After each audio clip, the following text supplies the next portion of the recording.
Hi நண்பர்களே, நலம் 360 சேனலுக்கு உங்களை அன்போடு வரவேற்கிறேன். இன்றைக்கி நம்ம வீடியோவில் எதை பற்றி பேச போகிறோன்னா, தென்னிந்திய வீட்டு சமையலில் ஒவ்வொரு இடத்துலையும் காணப்படுற ஒரு சிறிய புளி மாதிரி தெரிகிற ஒரு பழத்தை பற்றி தான்.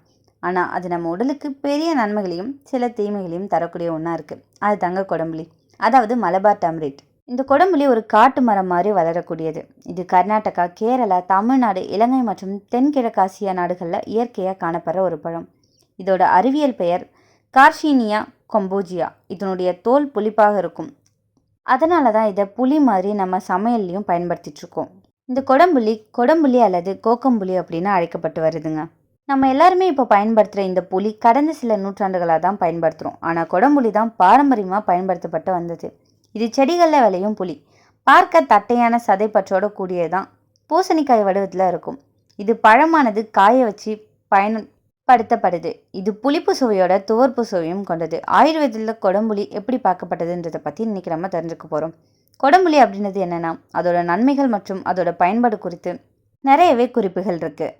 அப்படிப்பட்ட கொடம்புளியோட நன்மைகள் என்னென்ன, இது யாரெல்லாம் பயன்படுத்தணும், யாரெல்லாம் தவிர்க்கணுன்றதை பற்றி விரிவாக இன்றைக்கி நம்ம தெரிஞ்சுக்க போகிறோம். அதுக்கு முன்னாடி நலம் 360 சேனலை சப்ஸ்கிரைப் பண்ணாதவங்க சப்ஸ்கிரைப் பண்ணிக்கோங்க. மறக்காமல் பக்கத்தில் இருக்க பெல் ஐக்கானை ப்ரெஸ் பண்ணிக்கோங்க. வாங்க வீடியோக்குள்ளே போகலாம். கொடம்புளி மற்றும் கொள்ளு இது ரெண்டுமே உடல் எடையை குறைக்கும் இரண்டு முக்கிய பொருட்களாக பார்க்கப்படுது. கொடம்புளி பழமாக இருந்தாலும் அதை காய வச்சு பயன்படுத்தும் போது அதோட சுவை மற்றும் வாசனைக்காக கேரளா சமையல் உணவுகளில் பயன்படுத்தப்பட்டு வருது. பழத்தை எடுத்துக்கொள்வதன் மூலம் சில மாதங்களில் கூடுதல் எடையை குறைக்கலாம். கொடம்புளி கலந்த தண்ணீர் தேவையற்ற பசியை அடக்க செய்துங்க. உடல் எடையை குறைய விரும்புகிறவங்களுக்கு சிறு நெல்லி அளவு கொடம்புளியை எடுத்து நீரில் ஊற வச்சு சாப்பிட்டோன்னா நம்மளோட உடல் எடை குறைக்கப்படும். அது எப்படி பயன்படுத்தணும்னா, அந்த கொடம்புளியோட 3 பங்கு அளவு நீர் எடுத்துக்கொண்டு நல்லா கொதிக்க விடணும். பிறகு அதை இறக்கி குளிர வச்சு உணவுக்கு முன்னாடி அரை டம்ளர் வீதம் 3 வேளையும் குடித்து வந்தோன்னா, அதிக அளவு வேண்டாம், மருத்துவரோட ஆலோசனை எடுத்துக்கொண்டு நம்ம இதை குடிக்கலாம். அப்படி குடிக்கும்போது உடல் எடை குறையும். கொடம்புளி எடுத்துக்கொள்வதன் மூலம் குடல் இயக்கம் சீராகுது. அஜீரணம், அமிலத்தன்மை, இரைப்பை போன்ற பிரச்சனைகள் கட்டுப்படுத்தப்படுது. அஜீரண கோளாறு கொண்டிருப்பவர்கள் கொடம்புளியை தினசரி உணவில் சேர்த்து வந்தால் பலன் கிடைக்கும். எரிச்சலூட்டும் குடல் அறிகுறிகளை கொண்டு இருக்கிறவங்க தினமும் அரை டம்ளர் வெதுவெதுப்பான நீரில் கொடம்புளி சாறு கலந்து வெறும் வயிற்றில் குடித்து வந்தால் அறிகுறிகள் கட்டுப்படும். மலச்சிக்கலுக்கு முந்தைய இறுக்கமான மலம் கழித்தல் காலத்தில் தளர்வான மலம் கழிக்க கொடம்புளி உதவியாக இருக்கும். இது மலத்தை இலக்கி வெளியேற்ற செய்து மேலும் வயிற்றுப்போக்கின் அதிர்வெண்ணை கட்டுப்படுத்தவும் உதவியாக இருக்குது. மலச்சிக்கல் கொட்டு இருந்தால் வெதுவெதுப்பான நீரில் கொடம்புளி கூழ் கலந்து குடித்து வந்தோம்னா நிவாரணம் கிடைக்கும். கொடம்புளியை சாராக்கி குடித்து வந்தோம்னா நீரிழிவு நோய் வகைகளை கட்டுப்படுத்த செய்து மேலும் தீவிரமாகாமல் தடுக்குது. கொடம்புளி சாறு குடிப்பது புற்றுநோயை எதிர்த்து போராட உதவும். செரிமான தொந்தரவு இருக்கிறவங்க இந்த சாரை குடித்து வந்தாங்கன்னா அமிலத்தன்மை குறையும். கோடை காலங்களில் இயற்கை பானமாக இதை செயல்படுவாங்க. கோடை வேளையில் உடலை குளிர்ச்சியாக வச்சுக்கொள்ள இயற்கை பானங்களில் கொடம்புளி பானமும் ஒன்று. உடம்புல இருக்கிற கார்சினோல் ஆனது உடலில் நோய் எதிர்ப்பு சக்தியை அதிகரிக்குது. இது அழற்சி எதிர்ப்பு செயல்பாட்டை கொண்டுள்ளதால் பக்கவாதத்தில் பயன்படுத்தப்படுது. கர்ப்ப காலத்தில் தாய் மற்றும் குழந்தையின் ஊட்டச்சத்தை அதிகரிக்க இது பயன்படுத்தலாம். மூட்டு வலி மற்றும் கருப்பை நோய்கள் உள்ளவங்களுக்கு கொடம்புளி பழத்தின் கஷாயத்தை சிகிச்சை அளிக்க பயன்படுத்துவாங்க. சருமத்தை வயதான எதிர்ப்பு பண்புகளை கொண்டுள்ளதால் கொடம்புளி சருமத்துக்கு ஏற்றதாக இருக்குது. கூந்தல் வளர்ச்சியில் சரியான முறையில் இதை பராமரிக்கும் போது இது உச்சந்தலை முடியின் துளைகளை அடைக்காது. மேலும் இரத்த ஓட்டத்தை மேம்படுத்துவதால் ஆரோக்கியமான முடி வளர்ச்சியை ஊக்குவிக்குது. வெடிப்பு குணமடைய ஆயுர்வேதத்தில் கொடம்புளி வெண்ணெய் பயன்படுத்தப்பட்டிருக்குங்க. இதையே பசு நெய்யோடு கலந்து பயன்படுத்தினால் உதடுகள் வளர்ச்சி இல்லாமல் மென்மையாக இருக்கும். யூட்டிகேரியா அப்படின்ற தோல் அழற்சி நோய், படை நோய் போன்றவற்றுக்கு சிகிச்சை அளிக்க கொடம்புளி பயன்படுத்தப்பட்டு வருது. அரை டீஸ்பூன் கொடம்புளி வெண்ணெயோட அரை டீஸ்பூன் பாதாம் எண்ணெய் கலந்து பாதிக்கப்பட்ட இடத்துல தடவினோம் அப்படின்னா தோல் ஓவாமை பிரச்சனை நீங்கும். கொடம்புளி நன்மை தரக்கூடியது அப்படின்னாலும் அதிக அளவு பயன்படுத்தினோம் அப்படின்னா மோசமான பாதிப்பை உண்டாக்கும். அதனால் மருத்துவ காரணங்களுக்காக தனிப்பட்ட முறையில் பயன்படுத்தினால் மருத்துவரை அணுகி சரியான முறையில் பயன்படுத்துறது நல்லது. இந்த கொடம்புளியில் நிறைய அளவு ஹைட்ராக்சிட்ரிக் ஆசிட் இருக்குங்க. இது ஒரு இயற்கை அமிலம். இதுதான் எடையை குறைக்க உதவும் முக்கிய காரணமாக இருக்கும். இதில் vitamin C, calcium, iron, fibre இது எல்லாமே நிறைய இருக்குது. அதுவும் முக்கியமாக கொழுப்பு சேமிப்பை தடுக்க உதவுது. பலர் கொடம்புளி சாப்பிட்டா எடை குறையுமா அப்படின்னு கேட்குறாங்க. ஆமாங்க, இதில் உள்ள HCA உடலில் கொழுப்பை சேமிக்கப்படுவதை தடுத்து புதிய கொழுப்பு உருவாவதை குறைக்கும். மேலும் இது அசைய மறுக்கிற உடலை சுறுசுறுப்பாக ஆக்குது. ஒரு சிலருக்கு எப்போவுமே சாப்பிட்டுக்கிட்டே இருக்கணும்னு ஒரு உணவு இருக்கும். அந்த ஆசையை இதை குறைச்சி சாப்பிட்ற உணர்வை மெல்ல மெல்ல தடுக்குது. இதனால் உணவு அளவு குறையும், எடை தானாக குறைய ஆரம்பிக்கும். கொடம்புளி உடலில் உள்ள கெட்ட கொழுப்பை எல்டிஎல்லை குறைச்சி நல்ல கொழுப்பை ஹெச்டிஎல்லை அதிகரிக்க உதவுது.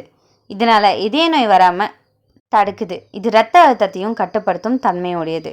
கொடம்புளி சாப்பிட்டால் வயிற்று மந்தம், அடைப்பு, வாயு போன்ற பிரச்சனைகள் குறையும். இது வயிற்றில் அஜீரண கோளாறு உள்ளவங்களுக்கு ரொம்பவே உதவியாக இருக்கும். இது நம்ம சாப்பிட்டோன்னா ஜீரண சற்று அதிகரிக்க உதவியாக இருக்கும். அதனால உணவு விரைவாக செரிக்கும். சிலர் இதை மீன் குழம்புல சேர்க்கறது இதனால தான். சுவையும் செரிமானத்துக்கும் ரொம்பவே நல்லது தான் இந்த கொடம்புளி. இந்த பழம் உடலுக்குள்ள செரட்டோனின் அப்படின்ற ஹார்மோனின் அளவை உயர்த்துது. அது நம்ம மன அழுத்தத்தையும் மன சோர்வையும் குறைக்கும். இதனால சிலர் மூட் பூஸ்டர் ஃப்ரூட்னும் இதை சொல்லுவாங்க. இதில் விட்டமின் சி, ஆன்டிஆக்சிடென்ட் பண்புகள் உடலுக்கு நோய் எதிர்ப்பு சக்தியை தருதுங்க. சிறுநீரக தொற்றுக்கள், தோல் பிரச்சனைகள் மற்றும் உடல் நச்சுக்களை நீக்க இது உதவியாக இருக்கும். கொடம்புளி பழத்தில் உள்ள ஆன்டிஆக்சிடென்ட் தோல் வயதான தோற்றத்தை குறைக்கும். அது முடியின் வளர்ச்சியையும் தூண்டும். சில ஹெர்பல் எண்ணெய்களில் கொடம்புளி சாறு சேர்ந்திருப்பதை கவனிச்சிருப்பீங்க. ஆனால் இதை அதிகமாக சாப்பிட்டா சில பக்க விளைவுகள் இருக்குங்க. வயிற்று வலி, வயிற்றுப்போக்கு, தலை சுற்றல், மன அழுத்த மாற்றங்கள். கொஞ்சம் பேர் இதை டயட் மாத்திரை வடிவில் எடுத்துக்கொள்வாங்க. ஆனால் அதற்கு முன்னாடி மருத்துவர் ஆலோசனை அவசியம் ரொம்பவே. கர்ப்பிணி பெண்கள், பாலூட்டும் தாய்மார்கள் மற்றும் சர்க்கரை நோயாளிகள் இதை தவிர்க்கிறது நல்லதுங்க. அதிக அளவில் எடுத்தாங்கன்னா கல்லீரல் பாதிப்பு ஏற்படலாம் அப்படின்னு சில ஆராய்ச்சிகள் சொல்லுது. இந்த கொடம்புளியை எப்படியெல்லாம் பயன்படுத்தலாம்? நம்ம வீட்டு சமையலில் இதை மீன் குழம்பு, சாம்பார், ரசம் மாதிரி உணவுகளை சேர்க்கலாம். ஒரு நாளைக்கு ஒரு சிறிய துண்டு போதுமானது. இயற்கை சுவையுடன் கூடிய நன்மை நமக்கு ரொம்பவே நல்லது.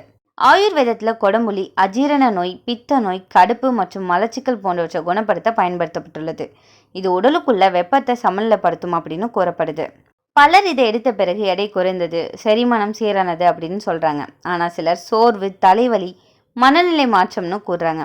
அதனால் எப்போவுமே அளவோடு தான் பயன்படுத்தணும். இந்த கொடம்புளியோட முக்கிய ஆரோக்கிய நன்மைகளான செரிமானத்தை மேம்படுத்துதல், எடையிழப்பை ஊக்குவித்தல், கொழுப்பை கரைத்தல், குடல் அழற்சியை குறைத்தல் மற்றும் இதய ஆரோக்கியத்தை ஆதரித்தல்.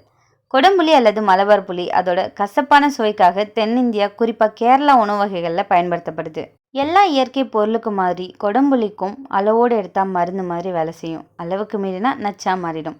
அதனால் மருத்துவர் ஆலோசனைக்கு பிறகு தான் இதை எடை குறைக்க பயன்படுத்த வேண்டும். இந்த கொடம்புளி நன்மைகளை கொண்டிருந்தாலும் இதை அதிகமாக உட்கொள்வது சில பக்க விளைவுகளை ஏற்படுத்தலாம். என இதை உபயோகிக்கிறதுக்கு முன்னாடி மருத்துவரோட ஆலோசனை பெறுவது அவசியமான ஒன்று.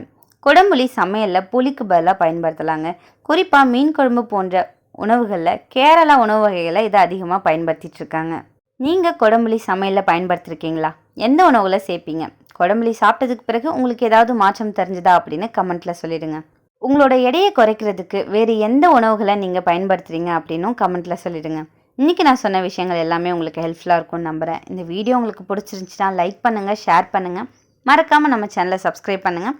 அடுத்த ஒரு அற்புதமான வீடியோவில் சந்திக்கிறேன். அது வரைக்கும் பை.